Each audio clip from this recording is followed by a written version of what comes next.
I caused an accident and totaled the car.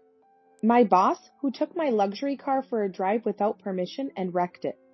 Shocked, I hurriedly informed my boss, Dorothy. Wait, I don't own a car. What? Following this, my boss realized a terrible misunderstanding. My name is Angela, and I'm 38 years old. I recently switched jobs and joined a new company. The new company pays better, though there's a lot to learn. I was determined to give it my all.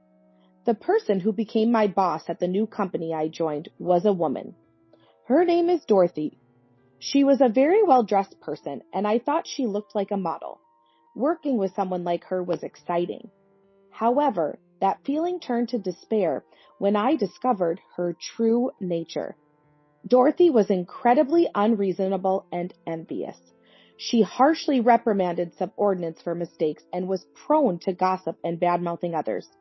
We, her subordinates, tried our best not to become her targets.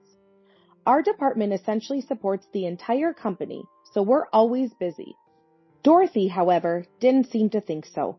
She treated all her subordinates as if they were idle, dumping work on them. Angela, haven't you finished the task I assigned you? Sorry, I believe I can complete it by today. I told you to finish it quickly, didn't I? Complete it today. This is why I dislike people who grew up in wealthy families. Dorothy was in a bad mood from the morning, snapping at every little thing.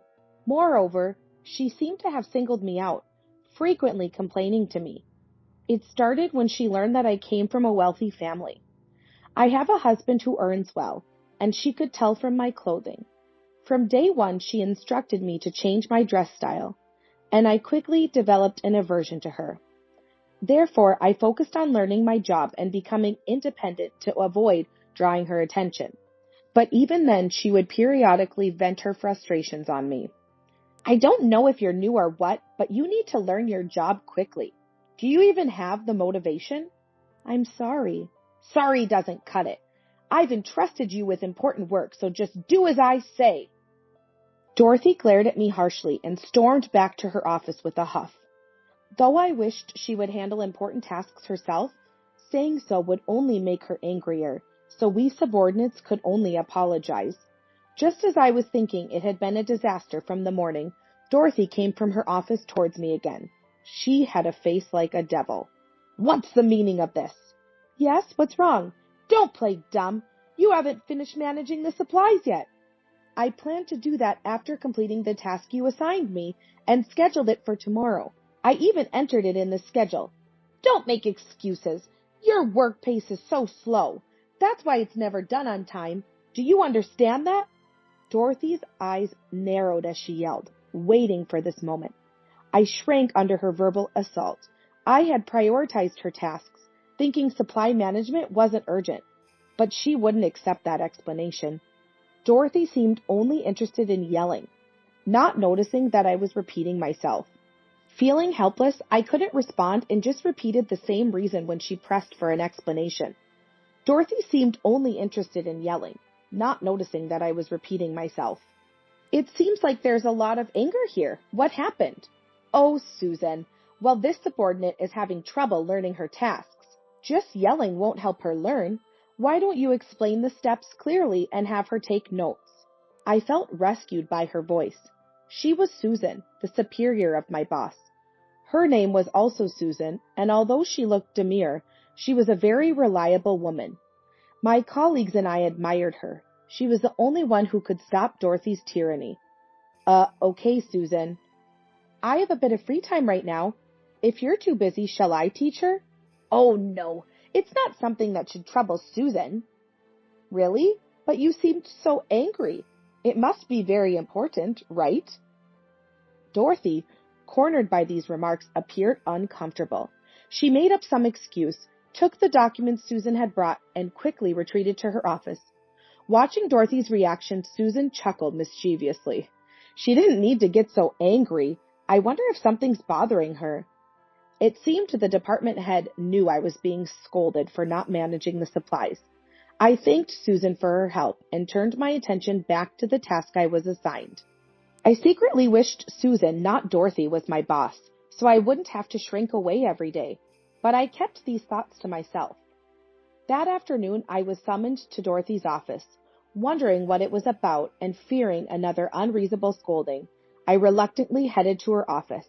Upon entering, I found Dorothy sitting arrogantly behind her desk. Finally, you're here. Even a fool like you can't keep time, it seems.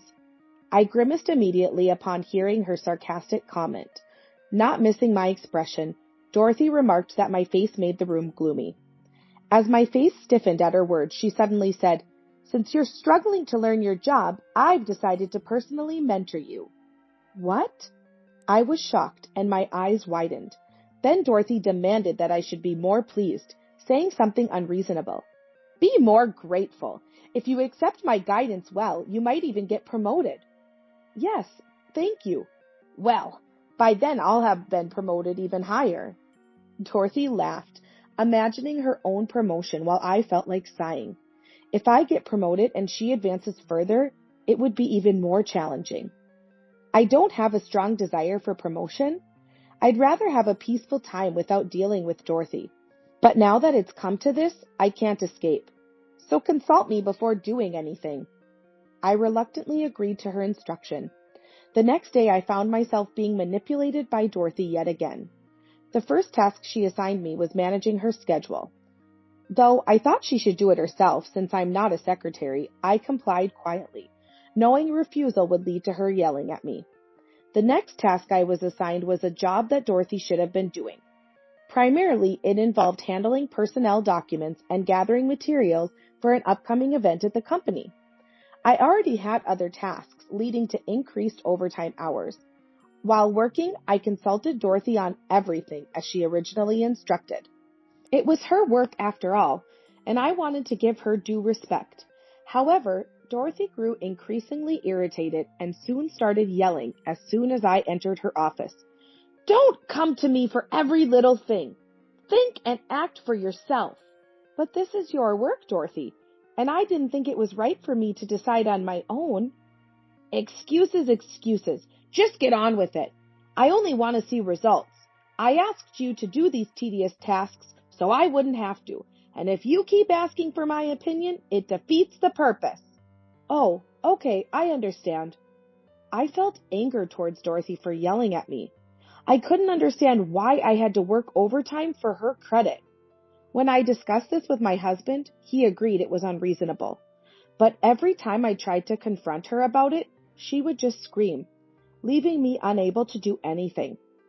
As time went on, thinking I would do anything she asked, Dorothy made an outrageous request. "I'm having a home party with some friends, and you're going to prepare it. You must be used to event management, right?" That's a bit. Just go shopping within the budget. Can't you follow my instructions?" Dorothy glared at me, starting to berate me as useless. It seemed she would continue until I agreed. Holding back a sigh, I agreed to do the shopping. Then Dorothy's tone instantly changed, and she handed me a shopping list with a pleasant voice. "Please pay for it yourself. I'll reimburse you for the total amount later." "Understood. Pay for it first. I'll reimburse you later. I want it done by tomorrow. You're off, right? I'll decide a meeting place for you to deliver the stuff." My precious day off was ruined by Dorothy's errand, leaving me disheartened. Returning to my desk and looking at the shopping list, I sighed when suddenly a voice came from above. "Oh, are you organizing a home party?" Oh, hello, Susan. Good evening." "Good evening, Angela. You've been working late a lot lately. Are you that busy? Must be tough." Actually, I've been assigned various tasks by Dorothy recently, and the workload is quite substantial, so I end up staying late. If only I could work faster, it wouldn't be like this. We talked for a while. It seemed Susan approached me because she noticed I looked tired and wanted to chat. I ended up venting frustrations that I usually keep to myself, even mentioning the home party shopping Dorothy had tasked me with. Then, after pondering for a bit, Susan said, "I've got an idea." She turned to face me. "If it's okay with you, I can help out. I happen to have the day off, but only if you're comfortable with it." "But I can't ask you to do something like that." "But your husband isn't off that day, right? It would be tough to buy all that by yourself." That made me want to talk more with Susan, so I decided to take her up on her offer. On our day off, Susan and I completed the shopping together and headed to the agreed meeting spot. Despite the hectic shopping spree, Susan remained energetic and patient with me. When we arrived, Dorothy, who had slipped out of work, was waiting with a frustrated look and arms crossed. I hurriedly approached her with the items. "You're late! It's been 5 minutes past our meeting time." "I'm sorry. And what's with that luxury car? Do you own such a car?" "No, it's just that..." "Did you come in a luxury car just to show off?" "Well, just give me that. Enough. Go back to the office." Dorothy snatched the bags from me and left for the office, not even noticing Susan. After she left, I invited the department head for a tea break. The next day, an unbelievable incident occurred. It all started with a terrible misunderstanding by Dorothy. I was utterly speechless when I heard the story. The incident occurred that afternoon. While I was working, my mobile phone suddenly rang with a call from Dorothy. "Yes, what happened?" I thought Dorothy was busy with the final setup of an outdoor event. Pondering if there was an issue with that, Susan surprisingly said with a hint of laughter in her voice, "I caused an accident and it's a total wreck now." Hearing this, I asked what she meant, and she explained that she had taken my car keys from my bag without permission and used my car to go to the event site. On her way back, she got distracted and crashed into the car in front. Thankfully, no one was seriously injured as the speed wasn't high, but the mirror broke and the front part was significantly dented. The engine wouldn't start, suggesting it might be a total loss. I responded in a daze to Dorothy's story. She seemed displeased with my reaction. Moreover, she even suggested claiming the other party's insurance and asking for car repair costs. Confused, I asked her again. "Sorry about the luxury car, but since it's your car, it's no problem, right?" "But I don't own a car." "What?" "I don't own a car." So I couldn't comprehend what Dorothy was talking about. After I explained this, Dorothy became confused and raised her voice. "Don't lie! I took the car keys from your bag!" Upon hearing those words, something finally clicked in my mind. I searched my bag in a panic, realizing indeed the car keys were missing. I couldn't believe Dorothy had taken them without permission. And it wasn't even my car. Lost for words, I felt silent. Sensing my confusion, Dorothy laughed in a cheerful tone. "Forgetting your own car? Is there anyone like that? You're really foolish." She continued to mock me with her words. I was so flustered that I barely heard her voice. As I stood there, pale and panicked, Susan approached my desk. Sensing something was wrong, Susan quickly approached me. "Calm down," she said, trying to soothe me. "What happened?" She asked. I explained the situation with Dorothy to her. Susan's expression tensed, and she asked for my mobile phone. I obediently handed it over, apologizing repeatedly. Susan reassured me that I was not at fault, and suggested we needed to discuss Dorothy's actions to understand her intentions. Her calm words helped me regain composure. "I've heard the situation," Susan spoke in a calm voice into my phone. Hearing Susan's voice, Dorothy seemed to be taken aback, responding loudly enough for me to hear. "Susan? Why are you there?" "I'll be clear. That car is mine." Dorothy's cries of despair continued as Susan switched to speaker mode to spare her ears. "What's going on? Why was Angela using your car?" Dorothy, clearly flustered, thought Susan was covering for me and demanded an explanation from me. "You were driving it yesterday." I explained how it all happened, starting from the day before. The reason I had the manager's car dates back to yesterday. That day, I ended up going shopping for Dorothy with Susan accompanying me. I didn't have a car since my husband was using ours for work, and Susan kindly offered her vehicle. It was her husband's, rarely used. I went to Susan's house to pick up the car. I had gone to Susan's house to pick up the car because she didn't drive and usually relies on her husband. Her house, a large mansion, was a bit away from the station, and I had taken a taxi to get there. Seeing this, Susan suggested I drive back to save taxi fare. She knew I lived in a house with a garden and probably offered her car considering that. I hesitated, but Susan insisted it would be fine if I brought the car to the company parking lot the next day, and she would call her husband to pick it up. Despite my reluctance, "Don't worry about it," Susan reassured me.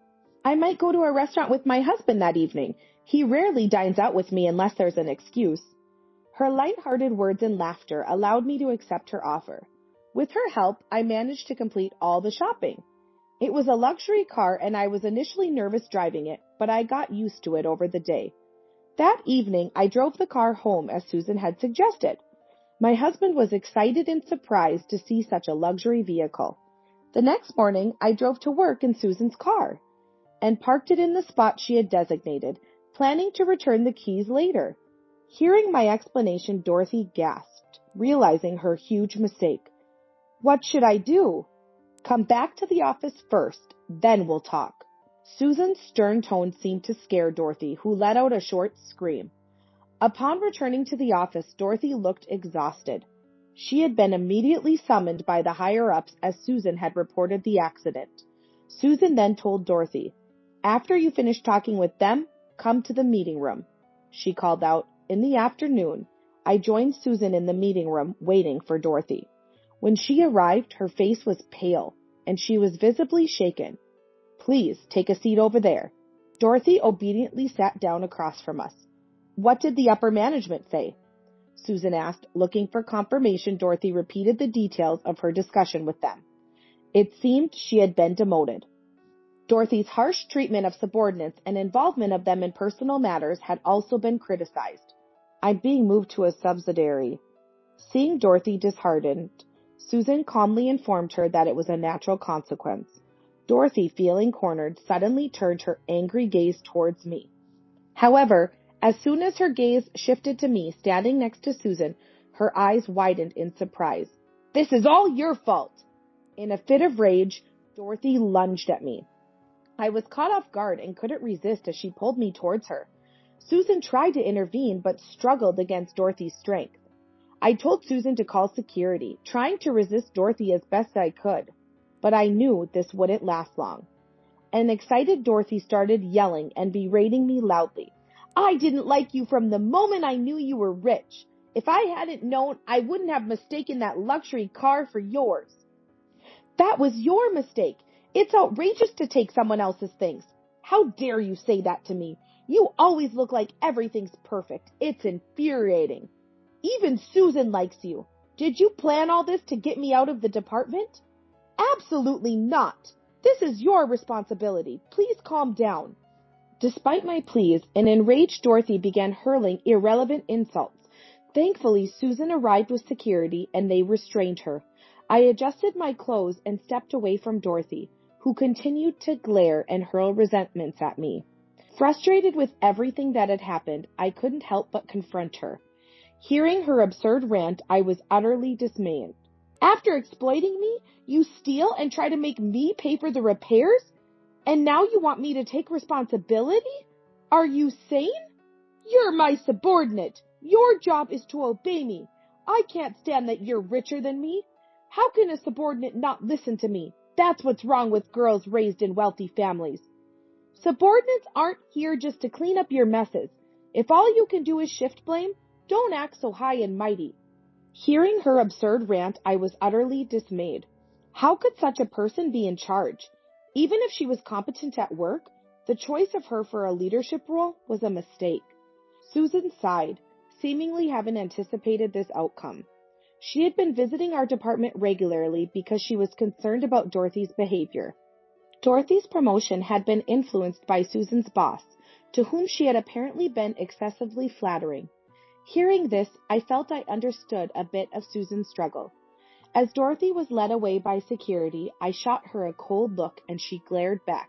"It seems you lack common sense more than I do." After my cold remark, Dorothy had no response and looked down silently. Susan then sternly reprimanded her. "Enough already!" Dorothy finally calmed down as she was led away by security. Susan and I watched her go with dismay. Following the incident, Dorothy's actions became widely known within the company. Consequently, she was dismissed. She was also billed for a new car by Susan. And Susan's husband accused her of theft, leading to legal action. Though she avoided arrest, she faced significant fines. The total expenses, including the fines, the new car, and the other driver's car repairs and insurance claims for neck pain, were substantial. Furthermore, I was being charged for the repairs of the car involved in the accident and, as it turned out later, for insurance due to the neck pain that was discovered afterward. Dorothy, now jobless, quickly depleted her savings. She tried to find work but ended up taking a part-time job at a local supermarket while searching for better opportunities. Her dissatisfaction with the low pay compared to her previous salary hindered her job hunt. I learned of her situation from Susan and felt it was a consequence of her own actions. With Dorothy gone, Susan took over our department as an interim leader. I worked harder than ever, grateful for the change. Years later, thanks to Susan's recommendation and my colleagues' support, I advanced in my career. Despite being relatively new to the company, their warm words and belief in me were overwhelming. I promised myself to work even harder. I shared the news with my husband, who suggested celebrating with a dinner date. This coming weekend, I'm looking forward to enjoying a date with my husband, which we haven't done in a long time.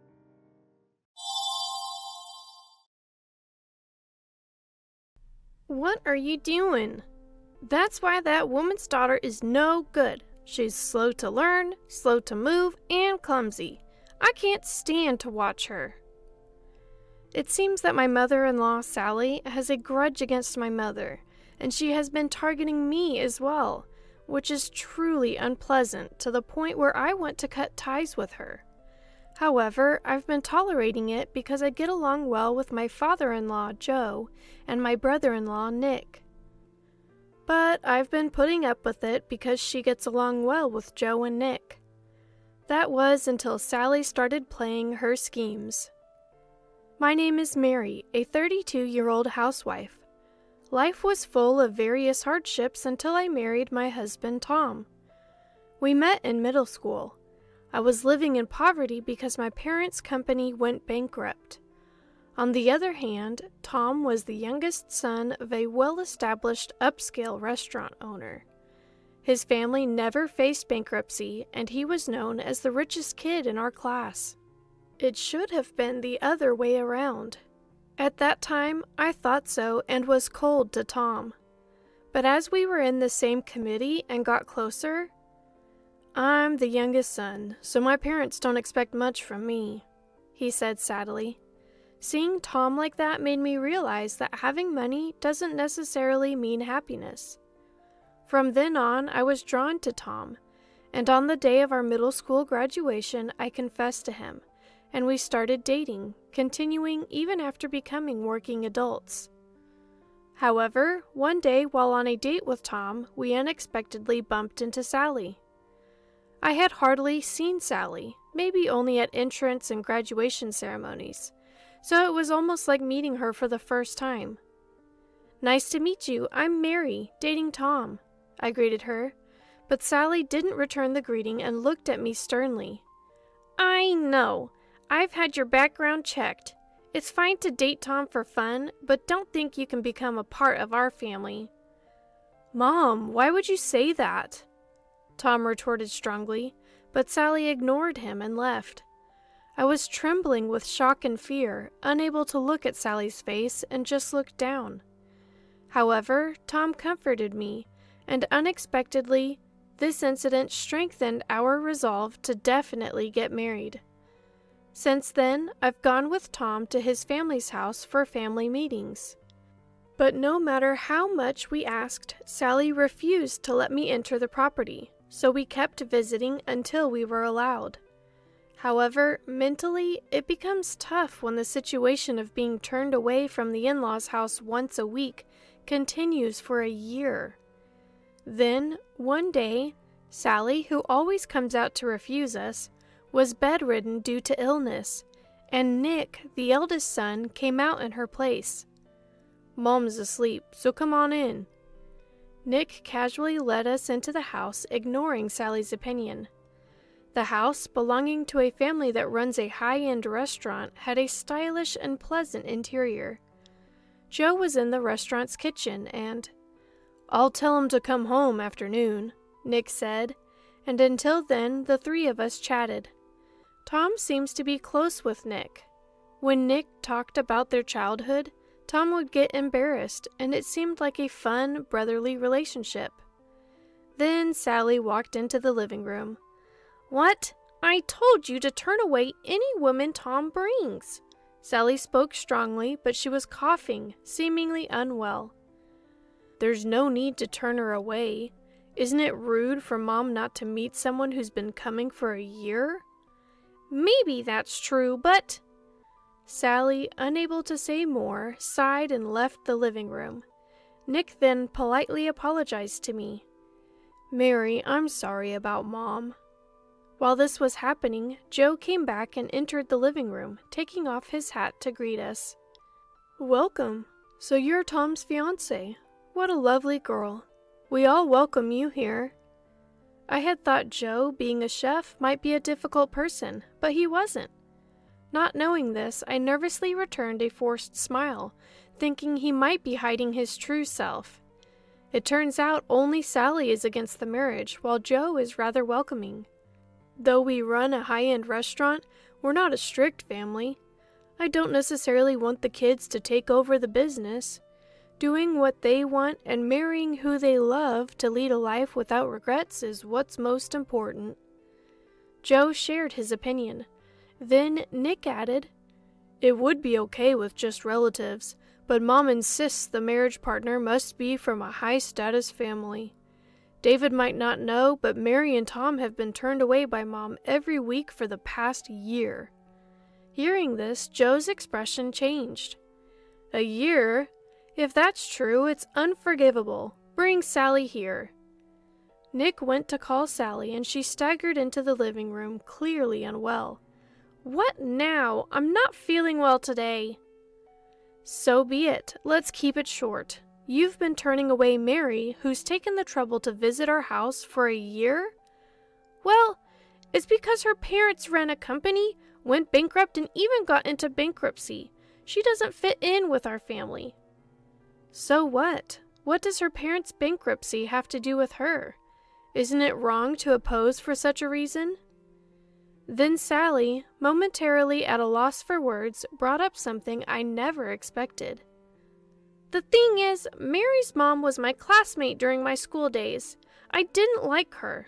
That's why I didn't want to become relatives with her and was waiting for the two of you to give up." Everyone present, not just me, was surprised by this revelation. "That's no reason to oppose a marriage. Let's proceed with the family meeting." Joe said that, and finally, Tom and I took a step towards marriage. The family meeting, held at Joe's upscale restaurant, progressed in a cordial atmosphere. My mother seemed to remember Sally. "Oh, Sally, isn't it? Long time no see." She greeted Sally, but Sally, perhaps still not accepting. "Long time no see." It was cold in her response. Later, my mother told me that Sally used to be the top student in their class, while my mother had the worst grades. Sally often looked down on my mother, saying, "Poor you, not even understanding such a question. I'm so glad I wasn't born as you," and would spread bad things about my mother to other classmates. So my mother was a bit worried about my marrying Tom. "I believe a woman's happiness lies in marrying the person she loves. I'm a bit worried about Tom's mom, but let Tom protect you." Her strong words made me vow to be happy with Tom. But my married life was constantly disrupted by Sally. Originally, both Tom and I were company employees, but Sally forced me to quit my job, saying it was because I was getting married. Tom argued against Sally, but her insistence was so strong that, well, I didn't really love my job anyway. I gave in. Then Sally started coming over every day, teaching me how to do household chores in detail. If I didn't do it as Sally wanted, she would say, "What are you doing? That's why that woman's daughter is no good. She's slow to learn, slow to move, and clumsy. I can't stand to watch her." And put me down by bringing up my mother. "Could you please not talk about my mom?" I retorted. But then she would say, "Oh, you're talking back now? I don't want someone like you with Tom. Will you divorce him?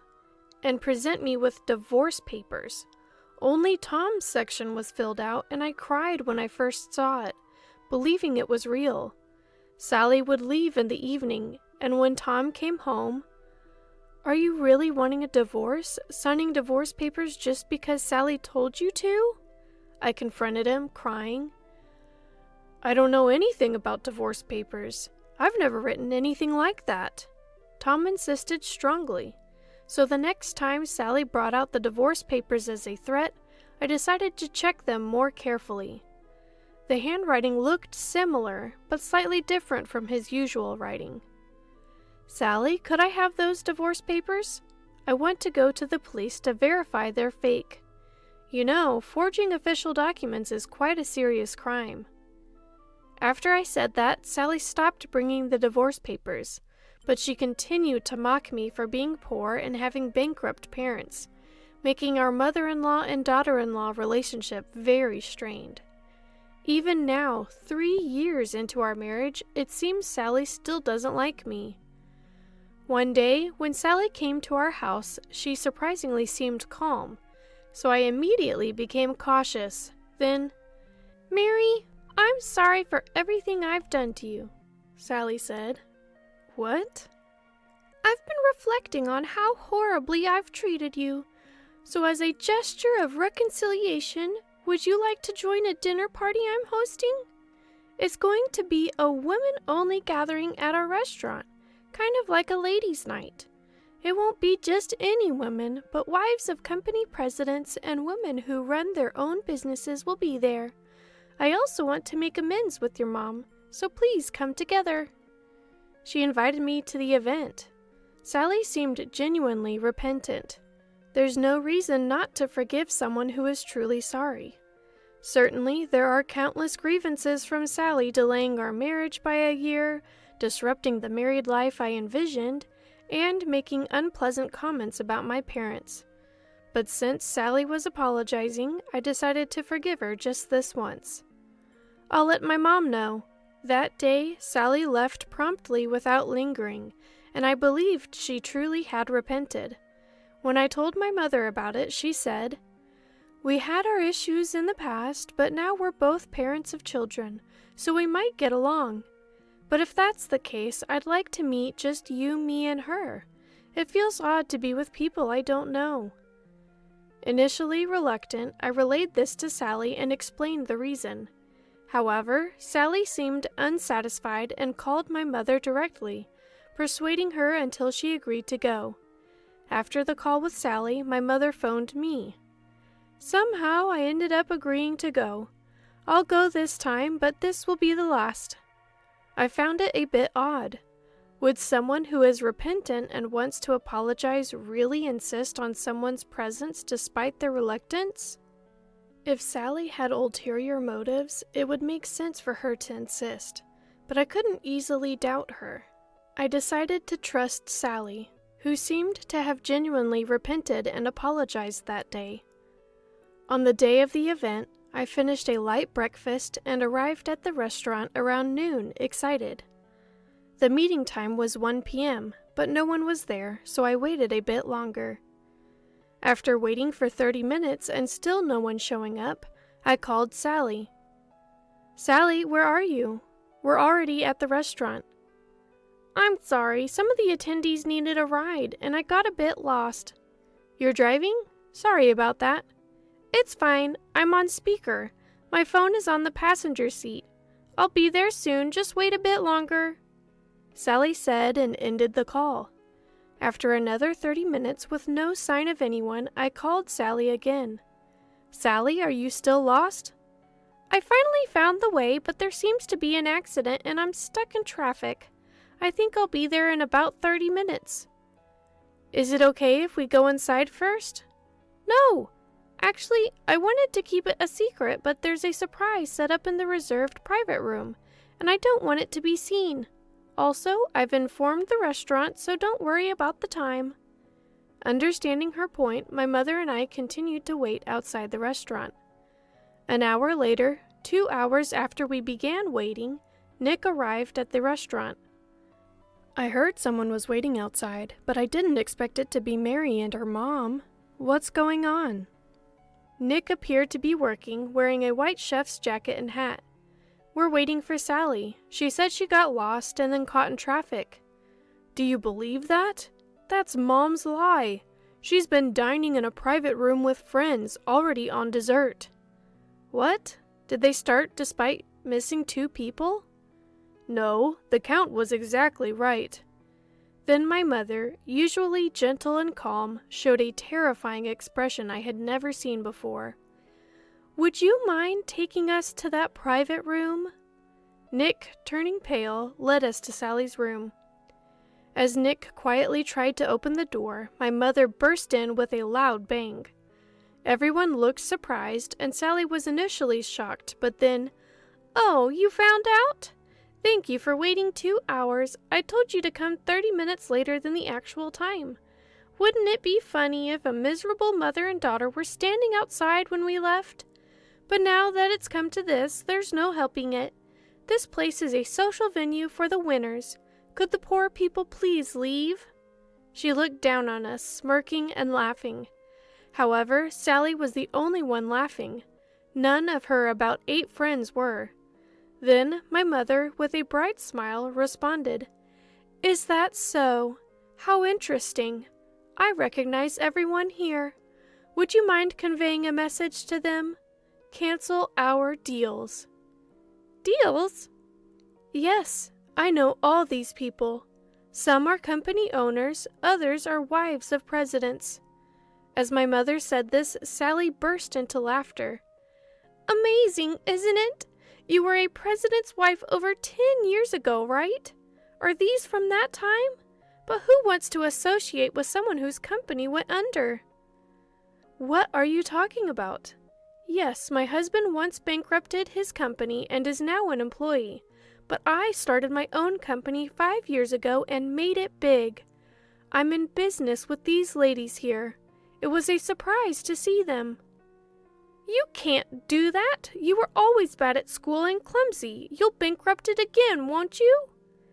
Nobody knows when they might go bankrupt, but for now it's growing well. Why are you stuck in the past? Don't compare me to my student days. My mother shouted this, and one of the attendees stepped forward. I didn't know about this. My apologies for any disrespect. But my colleagues and I here were unaware of this. We would like to continue a good relationship with your company. She smiled and shook hands with my mother, then turned to Sally. Given this, we'll take our leave today. Asserting their disassociation, the women all left the room. Some even left their desserts unfinished, which I felt a bit sorry for.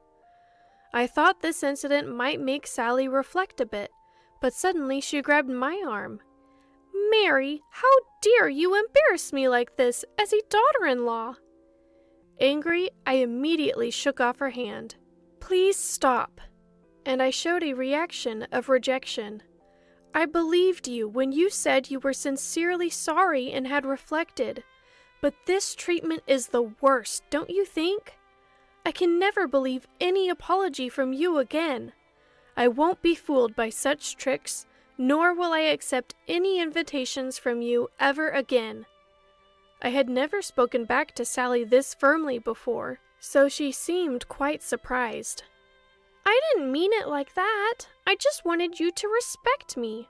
I wanted to show you what happens when you mock me. I didn't think you'd get so angry. Please forgive me. Sally apologized again, but I was no longer willing to forgive. I wonder what method you'll use to deceive me next time. It's scary to think about. After that, Sally had nothing to say in return. Would you like to have a meal? I'll prepare a private room. Please wait here. Nick kindly offered and asked us to sit and wait. Both my mother and I, being very hungry, accepted his kind offer. Then, my mother and I enjoyed a lavish course meal, having a wonderful time. Later, the incident was relayed to Joe and Tom by Nick, and Sally seemed to have been severely reprimanded by everyone, especially Tom, who declared to Sally, I can't stand it anymore. I can't think of someone who hurts my beloved and her mom as my mother. Don't ever associate with me again. I was deeply grateful to Tom for standing up for us. Even Tom's brother, who lives far away, despised Sally for this incident, indicating just how much her actions were against human decency. Joe was particularly appalled and ended up handing Sally divorce papers and kicking her out of the house.